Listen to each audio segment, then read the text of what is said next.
గురూజీ, మన టాపిక్ తలరాత గురించి. అసలు తలరాత అంటే ఏంటి? మన అందరూ అనుకుంటుంటాంగా, ఏంట్రా బాబు మన తలరాత ఇలా ఉంది, అంతేగా మన తలరాత ఇలా రాసిపెట్టి ఉంది, వాళ్ళను వీళ్ళను అని ఏంటి లాభం. సో ఈ కైండ్ ఆఫ్ మనం అనుకుంటూ ఉంటాంగా ఎప్పుడు.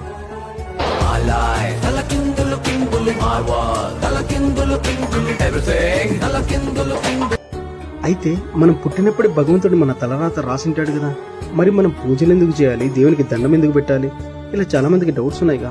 అయితే బ్రహ్మ ది క్రియేటర్, సృష్టికర్త, నుదుటిన రాత రాసేటప్పుడే అందులో ఒక మాట రాశాడంట, నేను రాసే రాతను నేను కూడా తప్పించలేను, మీకు మీరై ఉపవాసాల ద్వారా, అర్చనల ద్వారా, పాప పుణ్యాల ద్వారా, దాన ధర్మాలతో, కర్మకాండాల ద్వారా మీ విధిని మీరే మార్చుకోవచ్చు, అది మీ చేతుల్లోనే పెడుతున్నా అని చెప్పి రాశాడంట.